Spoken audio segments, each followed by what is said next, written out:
You're listening to Uptown Radio. It's Thursday, December 12th. I'm Flora Walshaw. And I'm Dan O'Connor. In today's show, City Council is cracking down on the new big threat to New York pedestrians, e-bikes. I've lived in New York for so long, and I'm always scared. You're scared to cross the road? Oh yeah, 100%. Meanwhile, New York pet stores are preparing to close ahead of a ban on the sale of dogs and cats that goes into effect this weekend. I think we're going to do whatever we can to help the animals. I mean, that's the priority. Then, we will do whatever we can to make sure they have a place to go. Also on today's show, New York's new trash bins are starting to help the city's rat problem. New York City opens a new front on the war against rats, garbage cans. I used to probably be a guy that would see like 10 to 15 rats per evening. Like that was my metric. I'm probably averaging like 2 rats per week right now. All that and more on Uptown Radio. But first, the news. Donald Trump is known as a businessman, but he's never rung the stock market bell. Live from NPR News, I'm Lakshmi Singh. President-elect Donald Trump's nominees for FBI Director Kash Patel and Defense Secretary Pete Hegseth are making the rounds on Capitol Hill. Hegseth is meeting this afternoon with Senator John Fetterman, the first Democrat in Congress's upper house to meet with a military veteran and former Fox News host. NPR's Luke Garrett spoke to one Republican senator who remains undecided. Senator Susan Collins of Maine tells NPR she is reserving her judgment on Patel and Hegseth. It's my practice, except in very rare circumstances where I know the nominee well, to wait until the FBI background check has been completed. The moderate Republican says she believes Trump's cabinet nominations deserve a swift confirmation process. But Collins notes that she has voted against Trump nominees before. You never know what new information may come out. With slim control of the Senate, 4 GOP senators could join Democrats to block Trump's cabinet picks. Luke Garrett, NPR News, Washington. The Israeli military has announced its first withdrawal of troops from an area of southern Lebanon, while in Syria, Israeli forces have taken over a buffer zone and some adjacent territory. NPR's Daniel Lestrin has more from Tel Aviv. 2 weeks into the Israel-Lebanon ceasefire, Israeli troops have pulled out of the southern Lebanese town of El Khiam, and Lebanese troops deployed there with UN peacekeepers and U.S. officials observing. Israeli troops are still on the ground elsewhere in southern Lebanon, and Israel says it will gradually withdraw. Under the ceasefire agreement, the Hezbollah militia must also withdraw. Meanwhile, in Syria, after the fall of the government, Israeli troops have occupied a buffer zone in the Golan Heights and adjacent Syrian territory. Troops tell Israeli media Syrian villagers greeted them with coffee. Israel says it's a temporary measure to protect the border. France called on Israel to withdraw. Daniel Estrin, NPR News, Tel Aviv. It's NPR. The Biden administration is doubling tariffs on some products from China that are used to make solar panels. NPR's Michael Copley reports a move is aimed at supporting U.S. manufacturing. Supply chains for the global solar industry are largely controlled by China. The U.S. wants to change that. A law signed by President Biden provides tax credits for U.S. solar manufacturing. Now, it's raising tariffs to 50% next year on Chinese polysilicon and silicon wafers, the building blocks for most solar panels. The Office of the U.S. Trade Representative says the taxes could initially increase prices domestically, but that they're needed to make U.S. manufacturing more competitive. Michael Copley, NPR News. This is NPR. From Columbia Radio News in New York, I'm Irene Bantige. Dozens of immigrant activists rallied outside City Hall this morning. People united will never be defeated! The people united will never be defeated! They came to denounce a meeting between Mayor Eric Adams and incoming border czar Thomas Homan.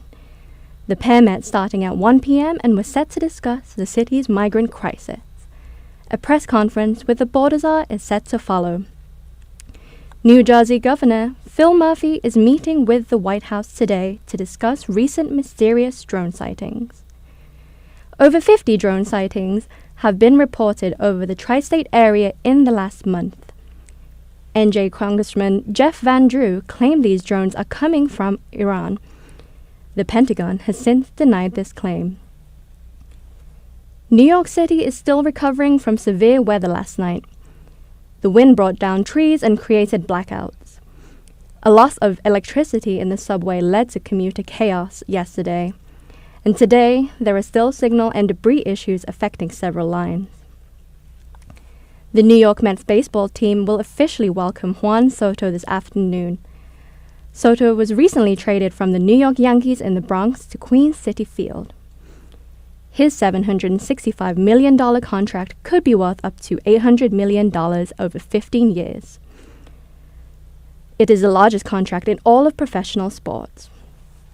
And don't forget your windbreakers today, New Yorkers. Wind gusts are as high as 33 miles per hour today. Temperatures are in the high 30s, but wind is making the real feel closer to 25 degrees. And this is Irene Ventige, Columbia Radio News.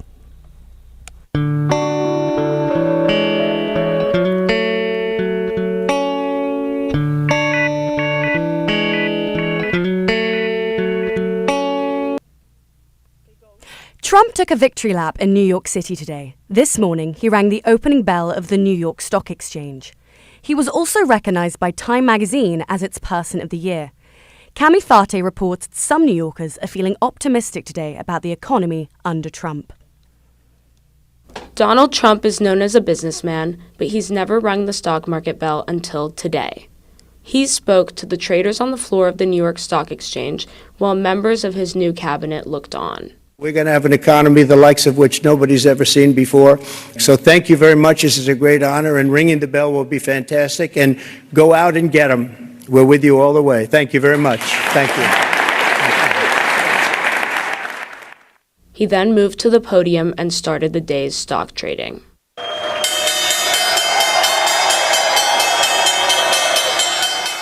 And then, traders did something very unusual for the button-down stock exchange. They broke into a chant of USA.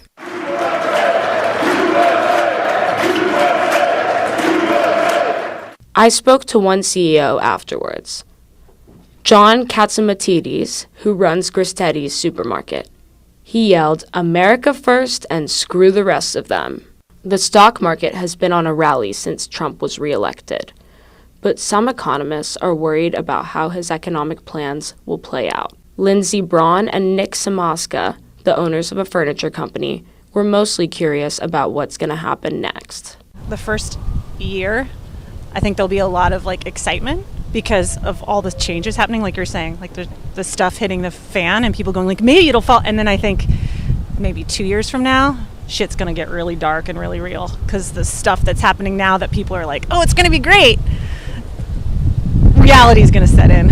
You know, whether you endorse him or not, there's something exciting about shit hitting the fan about disrupting the whole thing, because maybe it will make a change, and then if for the better, and then if it's not good, then they take all the blames. Another New Yorker, Dylan Miles, has a more specific concern. He's a tax lawyer, and he is worried about Donald Trump's plans to place large tariffs on imports from other countries. But it's disruptive enough that, it feels like it would make a large enough combination of people really mad that it might not actually happen, which I kind of feel like is what happened last time, which is he talked about tariffs all the time, and they kind of happened, but not really, and temporarily. President-elect Trump's trip to New York was mostly for show, but his people were meeting behind the scenes on real policy.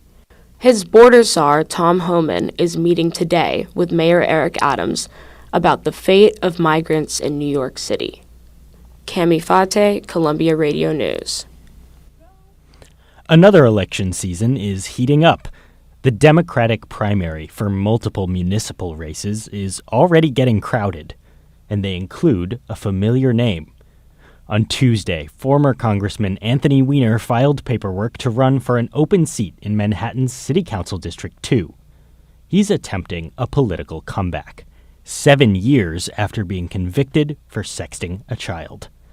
I spoke with Andrea Gordillo, a local leader who is running for the same seat as Weiner. We caught up at the Clemente, a cultural center that she helps manage on the Lower East Side. I asked why she decided to run. So I'm a daughter of Peruvian immigrants. I was, one of the first people to be born in my family here, and I have supported my community through the daily struggles that my family faced when they first came here from Peru in the late 80s. Poverty and racial inequality in this country is something that really affected me and has driven my purpose in life throughout my whole career. And here in the district, I've spent the better part of the decade building political power as the chair of a progressive local democratic organization, and also doing cultural and community development here. When Carlina Rivera's term was up, I felt it was a responsibility for somebody who had that lived experience to carry on the 25-year tradition of Latina leadership here. Former Congressman Anthony Weiner is entering the race, and we've seen sex scandals start to lose some of their staying power, at least at the national level, for example, with President-elect Trump. So how does Weiner's entrance to the race change your approach? People think that politics is their way of political comebacks, particularly failed New York and Washington politicians, and I believe that families deserve better. So his entrance in the race only prompts me to work harder to prove myself to the diverse coalition of voters here in District 2. You've been a big supporter of City of Yes, the mayor's housing plan, which recently passed the city council. But there has been some criticism from New Yorkers that this plan will not produce affordable housing in the neighborhoods that need them. What would you say to them? With proper coordination and investment from the state, we can produce 10,000 units of affordable housing, and that's not nothing, and we can't do nothing. So that's why I've been supportive of it, and I definitely understand people's concerns around affordability, and I believe that we can work with the state to make that happen. I've admired that the council has been able to negotiate a package that has also tied a lot of the housing production to rent protections, which is my position as well. Pivoting slightly to climate, there are fires raging in Malibu right now, and we're used to hearing about fires in California, but New York has also been having a lot of fires lately. It's the driest fall on record for the city. If elected, what would your approach be to dealing with these kinds of climate disasters in your district and citywide? Yeah, well, I'm very fortunate that my community's response and mobilization to Hurricane Sandy was something called LES Ready, which is a disaster preparedness group. And I'm prepared to work with them in lockstep and also just work with my colleagues across the city to implement the Climate Mobilization Act, Local Law 97. I think for this community in particular, people are really proud of their history and their neighborhoods. And I'm somebody who deeply understands that, and I have a lot of support from grassroots leaders who also understand that and are going to help me. So in one or two sentences, if someone's to take away something from this interview, what should they know about you? I represent a new generation of leadership that is competent and that is going to deal with the struggles that people are going to be facing in the future. And I'm part of a bigger movement of people looking for a more modern and moral society. So far, Gordillo's campaign has been successful at raising money, but it's still a long way to go before the June 24th primary election. Dan O'Connor, Columbia Radio News.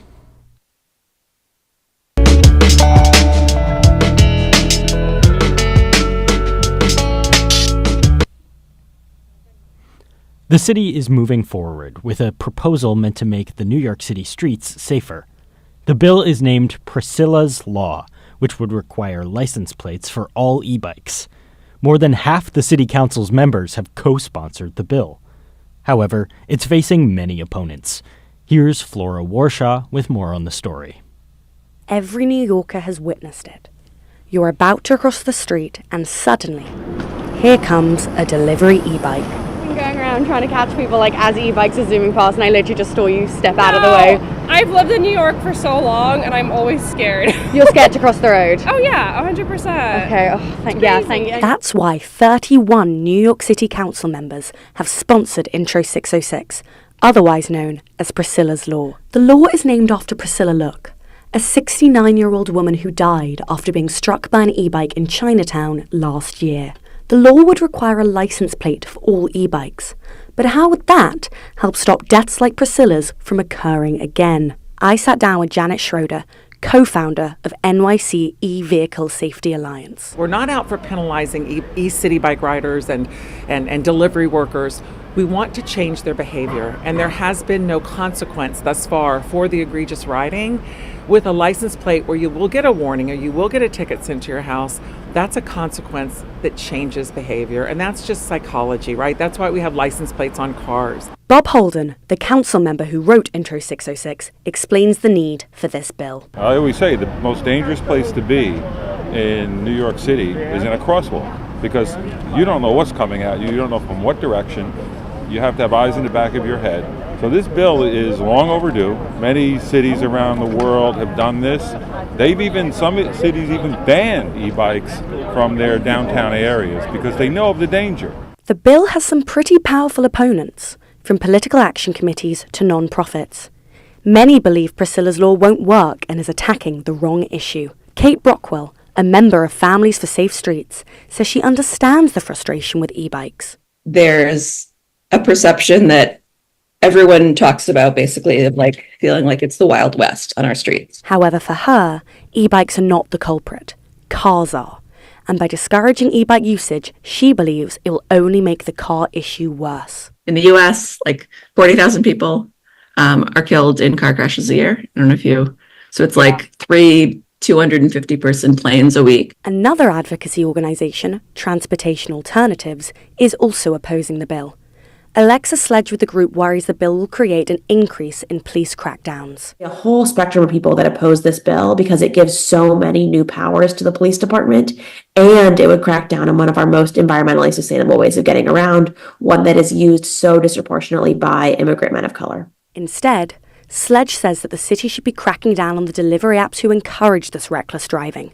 She says delivery workers on e-bikes and mopeds experience approximately 36 deaths per 100,000 workers. That is by far the deadliest profession in New York City. It's clearly a public health crisis, and we're doing so little to actually regulate the app companies. They're demanding impossible delivery times, impossible work schedules, and it's literally killing people. Despite the opposition and the loss of 2 bill sponsors, the bill is still moving ahead. At its first public hearing yesterday, over 400 people showed up to testify on both sides. Clearly, this is going to be a passionate issue as the hearing ran over 8 hours. In the meantime, let's remember to always look where you're going when you cross a road. I'm Flora Warshaw for Columbia Radio News. The state of New York is changing the way people get home health care. Right now, sick and disabled New Yorkers can choose their own caregivers and have the state pay for it. But the way the system runs is about to be overhauled and patients aren't happy. CD Getty Lutsiak reports. When Zach Hilty was 22, a tragic diving accident left him paralyzed. Afterward, Zach was living in a medical facility, but he hated it. Most nursing homes are shitholes, understaffed, because corporate profits are more important than the people. It's a miserable existence. So Zach went back home, and he ended up using a state program called CDPAP, Consumer Directed Personal Assistance Program, which is a fancy way of saying Zach picked his own caregiver. You're advertising on Craigslist, and that's actually where I found Lolly. Craigslist? Yes. We live 7 minutes apart from each other, know all the same people in town. I'm Lolly, who isn't a home care worker. She's my best friend. The state of New York pays Lolly through its Medicaid program, but it doesn't send the check directly. They do it through a nonprofit. There are hundreds of these nonprofits. They're called fiscal intermediaries, or FIs. Here's Lolly Edinger. My FI is an independent living center. So they are specifically around independent living for disabled people. They are champions when it comes to advocating for as much as they can get for us. Zach and Lolly are happy with the arrangement, but the governor of New York is not. Recently, the state approved an overhaul of the program that aims to cut costs by cutting out those FIs, the middlemen. Next year, one company will take over as the single employer for the hundreds of thousands of caregivers and patients using CDPAP. Bill Hammond, a senior fellow at the Empire Center Policy Think Tank, says something needed to change at the program. He says the program has been rife with fraud, in part because of all the intermediaries. Thought was, in this year's budget, if we could consolidate the program into a single company, we could put terms in the contract that would restrain that company, and we could watch that one company very closely. Hammond says the program has ballooned to 250,000 people, and costs have skyrocketed from a few $100 million a decade ago to about $9 billion today. But these changes are being met with resistance from the people who use the program. Lolly says it's been great working with her nonprofit, rather than a big, soulless, single employer. My big worry is they talk a lot about training and standardizing. The unique thing about consumer-directed is that these are people who are directing their own care. So I see them wanting to push towards taking the agency away from people like Zach to direct his own care how he wants it. Zach also thinks the move to a single company employing everyone is a bad idea. With these 700 FIs, some of them cater to specific needs. People who may have traumatic brain injuries or speak English as a second language or mental health issues. They're taking away all of that choice. And I have a personal relationship with all the people at my fiscal intermediaries. I'll call up, hey, it's your favorite cripple. They're like, what can we do for you, Zach? For now, however, New York is moving ahead with the overhaul of CDPAP. The plan is to have that single company, PPL, take over everything on April 1st. For Columbia Radio News, I'm CD Getty-Lutsiak.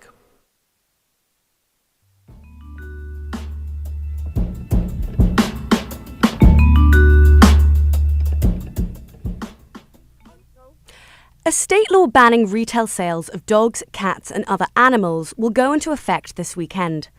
That has pet shops across the state preparing to shut down, which may force more animals into the shelter system. Dan O'Connor hounded some shop owners for their plans.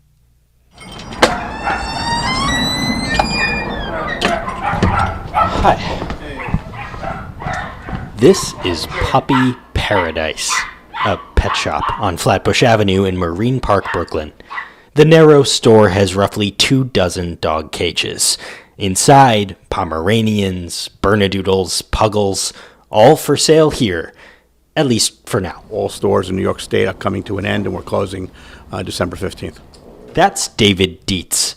He's owned Puppy Paradise for 47 years, but a law meant to target his suppliers is shutting him down.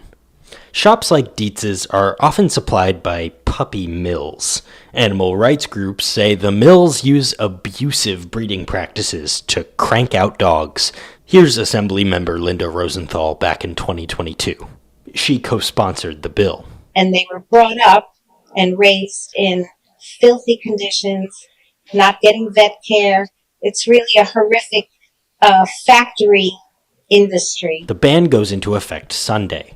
David has spent decades keeping up with a litany of regulations, from flooring quality to cage size, and it's cost a lot. Probably close to $6 or $7 million. All this has gone for nothing. Dietz said many shops will have to surrender their animals to shelters. Across the city, shelters are bracing for possible impact. At a shelter in Middle Village, Queens, called Bobby and the Strays, space is already limited. Jasper, come on, be good. Be good.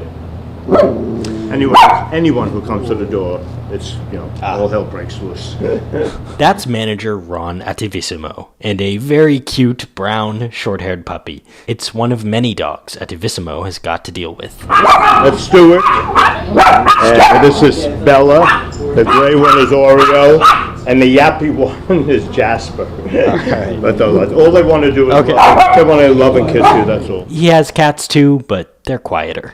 Attivissimo says the shelter is already seeing more pets turn up, though it's unclear whether pet shop closures are causing it. I think we're going to do whatever we can to help the animals. I mean, that's the priority. And if the pet shop has to turn over their animals, then we will do whatever we can to make sure they have a place to go. In many shelters, overcrowding can mean euthanasia. But this is a no-kill shelter. When cats and dogs show up on Attivissimo's doorstep, he has to find other arrangements. And he's ready for the worst. Crazy hypothetical here, but somebody drops off 15 dogs. What happens then? That's a hard one. We don't have the capacity. Right. The only thing we can do is reach out to other shelters that we know. Back at Puppy Paradise, the pet store in Marine Park, Dietz put out a sign warning that Sunday is the last day to shop for dogs. But for the puppies inside, it's not clear what lies ahead. While the store is closing, for now, Dietz is keeping the puppies, renting them out for kids' parties. But soon, he'll wind down the business entirely. But after 45 years and dealing with problems all the time, at some point you just got to say enough is enough. Fines go into effect next week, up to $1,000 per violation. Dan O'Connor, Columbia Radio News. The city of New York says it's made progress in fighting its notorious rat problem. The secret? Most buildings are now required to place trash in rat-proof garbage cans. But the new rules aren't just making life difficult for rodents. It's also challenging for the people who handle the trash. Irene Bantige reports from downtown Manhattan. In the courtyard of a condo building in Chelsea, Dominic Romeo checks the garbage. 2, 4, 6. 6 regular trash cans, 4 recycling metal glass, 3 paper and cardboard, and 3 compost. Romeo is the superintendent here. The super. He fixes things, takes out the trash, and he's frustrated with the new trash rules passed by the city. For instance, he has to ensure that each building's lid is fully closed before he puts it on the street. I can only have 1 bag of garbage in here, because if I put 2 bags of garbage in here... You can see it doesn't close fully. Yeah. That means we'll get a fine. $50 for the first offense. The fines aren't the only issue building supers have with the new rules. They say it's ruining their personal lives.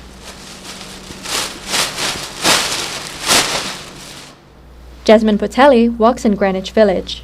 He's been a super for over 2 decades. And for those 23 years, he's always put out the trash before he left in the afternoon. I managed to do till 4, then I go home, take care of my son. Now, the new rules say you can't take out the trash until 8 p.m. That's to give the rats less time to eat people's leftovers. But it now means less family time for Potelli. Now it's very difficult. Now it's very, very hard for me. Go home, come back to work, don't change at all because, no time to relax, talk to family. What did you do? No. It may be a pain, but the city says the new containerization rules are working. Joshua Goodman is a deputy commissioner with the Department of Sanitation. He says rat sightings fell by 55% in the Hamilton Heights pilot zone compared to last year. Goodman says New Yorkers don't have to accept sidewalk trash piles as the status quo. I absolutely reject that. So I'm excited for a cleaner city, a city where people can walk down the street and think, someone cares about me in my neighborhood. Back in Chelsea, not everyone is following the rules on trash day. There are still some smelly bags of garbage out on the curb, although some buildings have the new containers. Bryce Holden was walking to meet friends and says he has noticed a change. I don't know if it's the bins, but I have to say there's a lot less rats that I'm seeing around. I used to probably be a guy that would see like 10 to 15 rats per evening. Like that was my metric. I'm probably averaging like 2 rats per week right now. But Dominic Romeo, the building super, says the rat progress is coming at too high a cost. He's organizing his fellow supers into an advocacy group to rewrite the rules. And he's even declared that he'll run for city council in his district on a fair trash platform. I started to develop resentments with the city, and that's why I'm going to run against them next year. I'm running for city council for District 3. Elections aren't for another year, though. And the city says it'll have even more new rat fighting rules in place before then. Irene Bantige, Columbia Radio News. Wow, Flora, how's the trash work across the pond? This is bizarre for me. We've had trash cans for years. I don't remember a time when we didn't put our trash in big containers. The fact that you guys are just now introducing this is slightly baffling to me. Well, but welcome to New York. This is Uptown Radio. I'm Dan O'Connor. And I'm Flora Warshaw. You're listening to Uptown Radio. I'm Dan O'Connor. And I'm Flora Warshaw. On today's show, New York teens have embraced a dangerous new trend, subway surfing. I mean, they mostly do it for like videos and internet and likes. And do you do it? No, I do not do it because I'm not dumb. Meanwhile, as child care costs rise, a coalition of parents in the city is fighting to make daycare free. Just seeing a lot of folks leaving the city, a lot of families with young kids, just because like they can't afford to pay for childcare. These stories and more coming up. Luigi Mangione was charged with the murder of the United Healthcare CEO Brian Thompson on Monday. Since his arrest, over $40,000 has been made to his legal defense, with some even celebrating his crime. Mangione was arrested in Pennsylvania. However, he's facing the murder charges in New York City. Mangione is fighting that extradition. With more on the story, I'm with Tyrone Pope, a professor and lecturer in criminal justice at John Jay College of Criminal Justice. I asked him what benefit it would do for Mangione to fight the case from Pennsylvania instead of New York. I guess he's fighting for that probably because, just to wait it out. But I think there's no really benefit from him to really fight the case from Pennsylvania because, eventually it's going to end up here in the state of New York, especially where the initial incident occurred. So it's unlikely that he's going to win this extradition case? No, I don't think there's any possibility he'll probably win this extradition case. There's too much involved, and this case is a little bit too serious. In the past few days, Mangione has received over $40,000 to his defense case. How would you understand people being so empathetic to a murderer? So let's look at this fanfare and the public perception, all right? The sympathy for this vigilantism, okay? This is a widespread dissatisfaction within the United States healthcare system within itself, and this is probably the likely driver, the public sympathy for Mangione's manifesto against corporate greed and his perceived stance for justice. Many view his actions as a symbolic rebellion against systemic inequalities where traditional mechanisms of accountability appear ineffective. And this can be a dangerous precedent, risking normalizing, different actions, all right, and the eroding of the rule of law. This case reflects societal struggles with systemic inequalities, particularly among vulnerable populations who lack access to that quality health care. Justice system disparities, okay? So my final question on that, what are you watching for next in this case? There's been, 3 shell casings were recovered from the scene of the murder that have been matched to his ghost gun, and his fingerprints have been found on a water bottle. Where do you see this case going? So this case underscores the importance of addressing a lot of structural failures within the American system, all right? Especially to restore public trust and to ensure true justice and equity. What's the role? Is the alleged shooter going to be looked at as a hero or going to be looked at as a villain? All right, it's a thin line right there. All right, and many people can, see it through. All right, but where do we go from here? All right, who do we hold responsible? Okay, do we hold these corporations responsible as well? Then you look at a young man who's been through a little bit something in his life, and suffered at the hands of the healthcare system. And these are issues that, have to be addressed. Thank you so much for coming in today to speak about this. I really appreciate it. That was Tyrone Pope from John Jay College of Criminal Justice.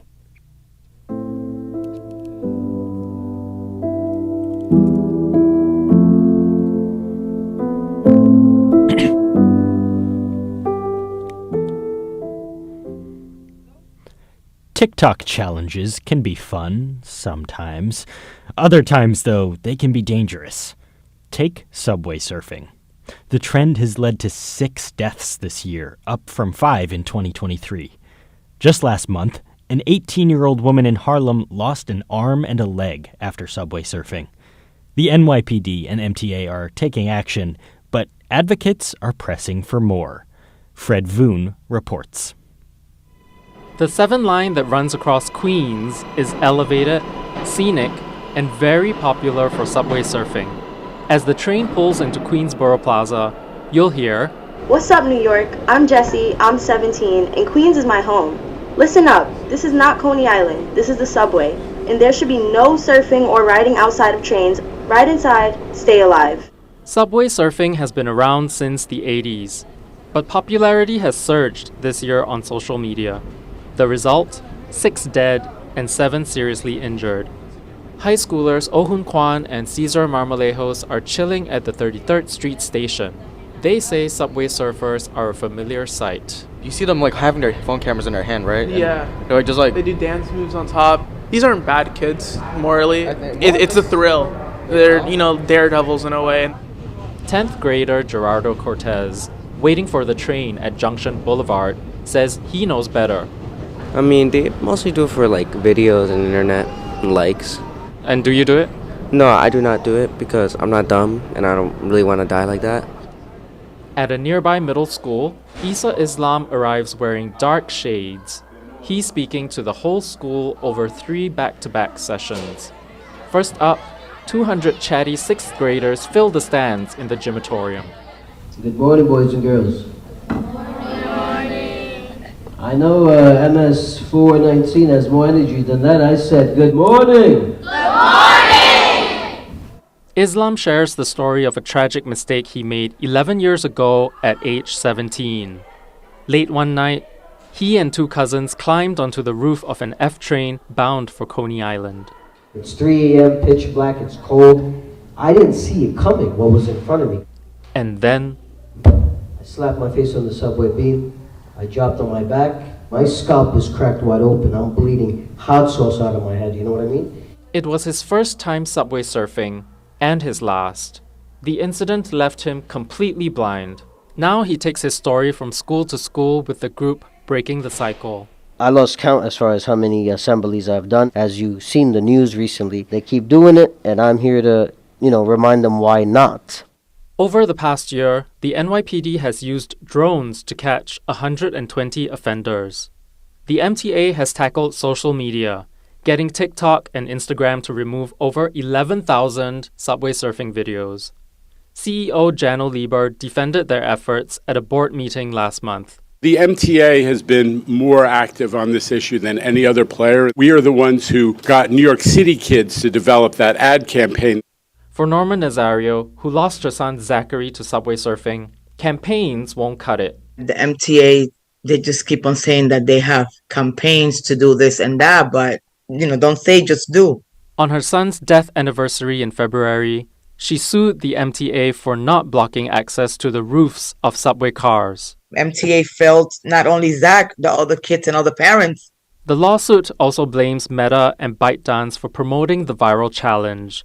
Nazario joined groups like Mothers Against Media Addiction, and she was on stage when Governor Kathy Hochul signed 2 bills in June protecting children online. In November, she testified at a city council hearing. I am here today holding Zach's funeral card. Zach had so much to offer to this world. He was the light of my life. Until subway surfing is eradicated, advocates like Isa Islam and Norma Nazario won't stop raising awareness or their voices. Fred Voon, Columbia Radio News. Childcare is getting more expensive for New Yorkers. The prices have gone up by 20% in the last 4 years. This is why a coalition of parents in the city are now fighting to make daycare free. Lisa Goliksova reports on how they're planning to achieve it. New York City already provides free pre-K for 4-year-olds, and it was expanded into free care for 3-year-olds called 3K until the city's mayor, Eric Adams, cut the budget. My family was really considering leaving the city, leaving the state, because we weren't sure if we were going to get a 3K spot because of the mayor's huge cuts. Allison Liu has a 3-year-old son, and she did get him a 3K seat, but it still made it difficult for her to work. Like right now, the school day is what's covered in the free 3K. So the school day is 8:30 to 2:30, but like we need to work at least till 5. Recently, Allison joined up with New Yorkers United for Childcare. The group was initially formed to fight Mayor Adams's $170 million cuts on early education funding. Later on, they came up with more ambitious demands, a 5-year plan to make childcare completely free. But we are fighting for universal free childcare for all kids under the age of 5. So before kindergarten, essentially. For some of the programs that we're pushing for, like, the money is already there in the city budget, and like we're asking for our city council and our mayor to prioritize like universal childcare. The parents aren't calling for new taxes. They argue that free childcare will keep families from moving out of the city and will allow more parents to work. More New Yorkers plus more workers means more tax revenue. According to the Fiscal Policy Institute, families with little kids are 80% more likely to leave New York than any other group. The estimated cost for universal free childcare is $12.7 billion a year. Could the city find that money? The answer is no, not even close. It's not a realistic proposal. This is E.J. McMahon, the founder of Empire Center for Public Policy and an expert on New York's budget.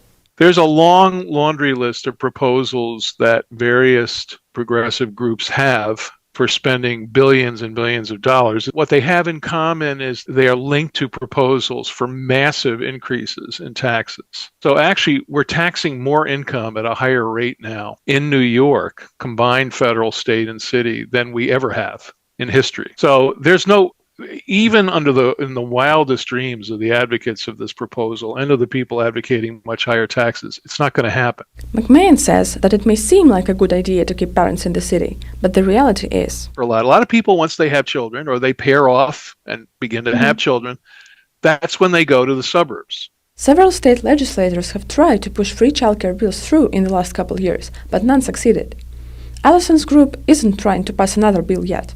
They're just focusing on the organizing part. I think it is very like heartening, just like how much we've been able to grow and do in just 1 year, like putting enough pressure on the mayor, and also building like a base of like 6,000 parents is just like showing the demand like for childcare. Like even though parents are like so strapped for resources and time, like 6,000 of them like showed up for us. They may not get universal childcare right away, but they do feel like they're having an effect. After the parents' protests, Mayor Adams put $20 million of 3K funding back into the early education budget. Lisa Golovtsova, Columbia Radio News.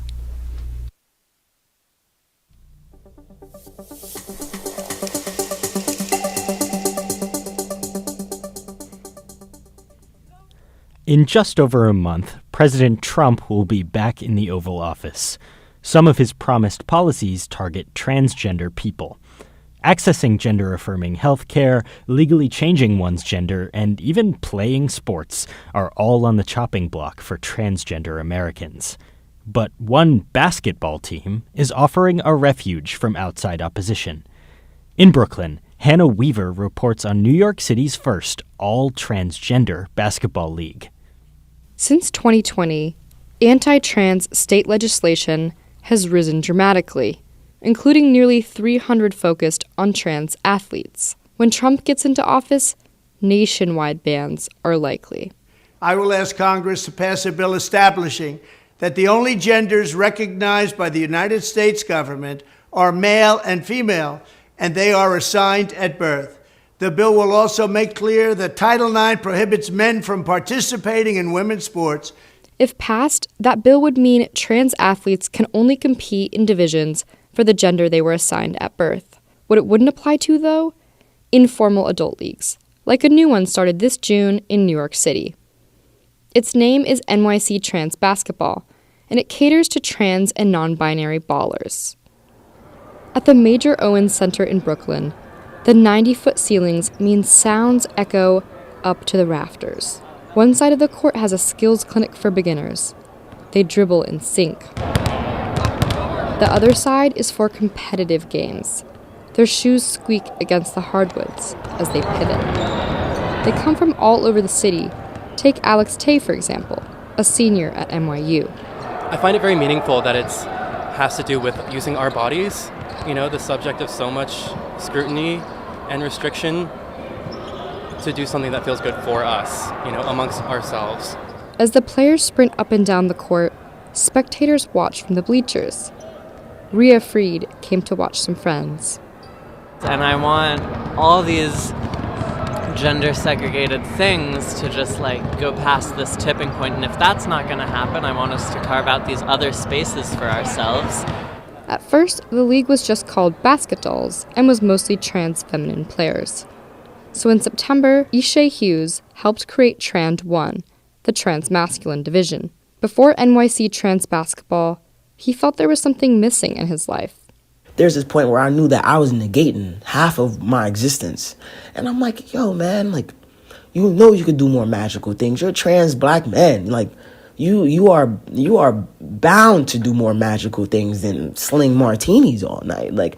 Since the league formed 6 months ago, he said it's become about more than just basketball. Since we are all trans, there are conversations about hormones. There's conversations about healthcare. There are conversations about name changes and legal documents.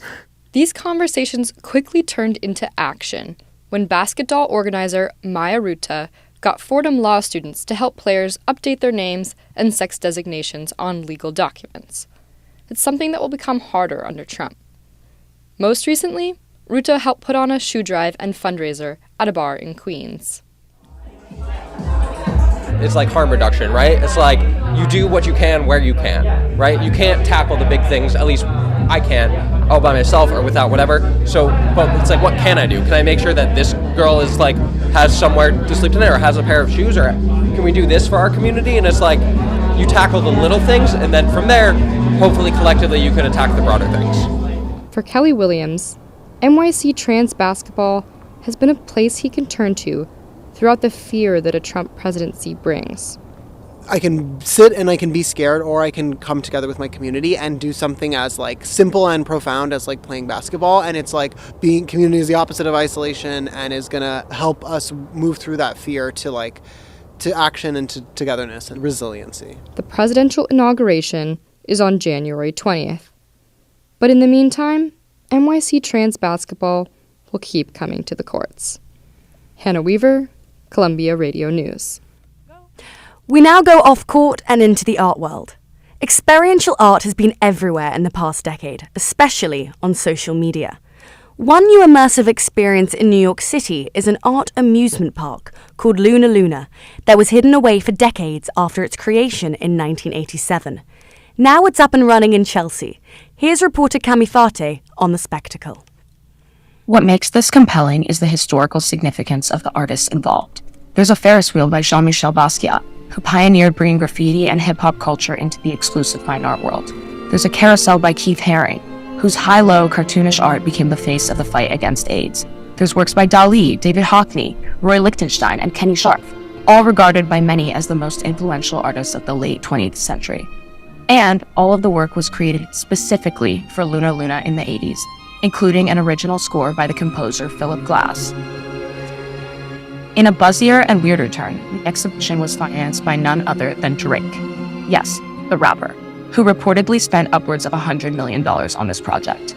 This novelty star power was enough to make the exhibit go viral within days of its opening. We're at Luna Luna. This is the world's only art amusement park. You need to go to the Luna Luna Forgotten Fantasy exhibition. If you are in New York City, you absolutely must be timed to go see Luna Luna at the Shed in Hudson Yard. However, the general sentiment in the art world is that if it's Instagrammable or branded as immersive, it's probably going to be gimmicky. These experiences are expensive. A ticket to Luna Luna is $45. Last year, the New York Times wrote about the immersive art trend, saying that critics generally hate the shows, but audiences love them. The art newspaper, a leading industry publication, declared that immersive has become a byword for shallow. Art historian Janet Kranick famously argues in her latest book that museums are being reconfigured after the internet, rendering the art viewing experience as less challenging and therefore less valuable. Here's Michael Goldberg, the curator of Luna Luna, on how the amusement park meets art show is different from trendy immersive experiences. Keith Haring doing his take on a carousel that is completely unique and original to Luna Luna. You know, you see a carousel, like reminds you of your childhood. So that's a big part of like what makes it special is it's something that's familiar to people, but presented in this unique and original way. And that was true in 1987 and it's still true today. Goldberg and his team also made sure to add contemporary updates to the 1987 show. There's an oral history of modern art and unreleased music from Andre 3000, David Byrne, and Jamie XX. There's live performance art at all times and a chapel installation with a priest. Here's the priest marrying a visitor, Julia, to her phone. Ladies and gentlemen, friends and loved ones, we're gathered here today at the Andre Heller Wedding Chapel, a place of serious love and serious love only. We have the privilege of witnessing the commitment between Julia and her computer in her hand. Ironically, while Julia married her phone, Walter Robinson, the artist/critic, filmed with his own. Robinson has been a gadfly of the New York City art scene since the days of Basquiat and Haring themselves. I don't know, it really is kind of fantastic. For him, shared experience, with or without screens, has always been a feature of creating art. There's just an impulse now, always has been, I think, that to push art to be a much more theatrical, broader, populist kind of project. If you think of art in cathedrals, of course, it's for huge groups of people to be overwhelmed and enlightened, or even if you think of cave art. The mismatched collaborative energies of Luna Luna remind Robinson of experimental art shows he did in the 80s, the period that Luna Luna seeks to memorialize. Reminds me also of the Times Square show, which we did in 1980. And a whole bunch of artists descended on it and made a big exhibition, sort of all did it together. And besides art shows, there was a gift shop, there was a fashion show. It got on the Village Voice as the first art show of the 80s. Walter Robinson soaked up the lights and music before posting a photo dump of the exhibit, urging his followers to visit Luna Luna. He calls it art as a tourist attraction and thinks it's a sophisticated way to get art outsiders into a museum. Cami Fate, Columbia Radio News. Okay, so we have work by Drake. How about a similar wordsmith? Plato once said, "Poetry is nearer to vital truth than history." But what if the poetry was produced by a non-living being? A surprising new study last month shows that AI has massively improved its poetic abilities and can now outperform some of your favorite writers. With AI effortlessly churning out poems in the style of anyone you want to emulate, from Dickinson to Whitman, will human poets soon be rendered completely redundant? Ayushi Roy investigates the future of poetry. A research study published last month in Scientific Reports caught the poetry community by surprise. The findings revealed that average readers can no longer distinguish the cherished works of Shakespeare or Yeats from AI-generated poems mimicking their style. Most readers even rated AI poems more favorably, marking them as more meaningful and moving. But will college students be fooled by AI poetry? I took to the streets of Princeton to see how good students were at telling AI and human poetry apart. I presented them with two poems, Sing Song, which goes, "A lap full of starlight crookedly stitches us together, two magpies with no song left in them but for a pang of shame tickling our feathers," and Notes for a Grieving Time, which was written by ChatGPT. "I think of the chair you used to sit in, empty now, and I cannot say why. There is no logic to grief, only the echo of it." Oh, which one? The second one? Yes, I think the second one is by human. I don't know. Okay, why do you think so? You can just give me a gut reaction. Yes, because I think this one is more natural, I think. The word it used and the sentence it used. Layla finds herself identifying more with ChatGPT's Notes for a Grieving Time. Foreign exchange student Amelia Hoffer is also won over by AI's creation. I don't know why, but the second one is feeling deeper to me. Okay. More emotions. Is it because of the theme or the way it's written? No, the way it's written and also the words that are used. But what about writers? Would they be equally impressed by AI poetry? I attended a poetry workshop in Midtown, where aspiring poets came together with cookies and the warm glow of fairy lights to brainstorm and give feedback on each other's work. When told of the study's findings, they were quite skeptical about AI being used. Host and aspiring writer Sanskriti Maheshwari said that using AI would totally throw her writing approach off. I actually enjoy the process of going through my emotions, thinking about my audience, and really writing it out. But Brooklyn-based poet Sasha Stiles is one of the first to swim against the tide and embrace AI. She has trained AI model technology by feeding it her own body of work. Now they co-write new material together. We've been sort of learning from each other and sort of taking inspiration from each other. So I think our styles are sort of co-evolving in a strange way. A self-taught AI poet, Sasha's work has been featured all over the world in France, Korea, Singapore. Her surreal poems hint at how all poetry shows may look like in about 10 years' time. You Manifesto. Performed together by Sasha and the AI program Technology. You Manifesto. For Sasha. For Sasha. I want it to end. And never end. Edwin Mashari, who conducted the original study, believes that by reading a larger body of poetic works than any human poet, AI has become excellent at producing the kind of poem the average reader is looking to read. I think the reason why many people prefer ChatGPT poetry to human-made poetry is because it fits the stereotype of what poetry looks like. It seems that AI is quite good at predicting what the reader may want to hear. Having heard from so many humans, I wanted AI to weigh in as well. I fed it the same poems I'd shown the Princeton students. While Ing Song is powerful and arresting in its imagery and tone, I find Notes for a Grieving Time more resonant. Its ability to distill grief into something so universal and quietly profound makes it linger longer in the mind. Well, looks like ChatGPT is a big fan of its own work. Given the notable rise in popularity of AI-generated poetry, maybe it's high time for all poets to bring AI more meaningfully into their writing process. Aishi Roy, Columbia Radio News.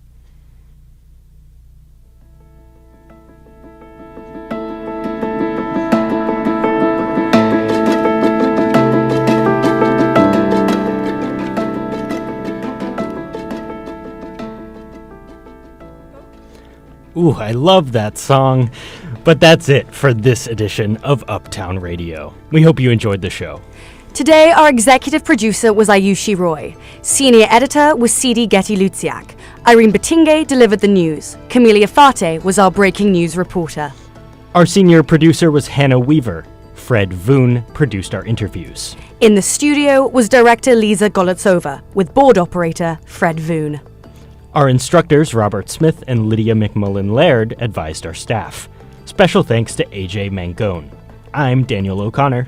And I'm Flora Warshaw. From all of us here at Uptown Radio, thanks for listening.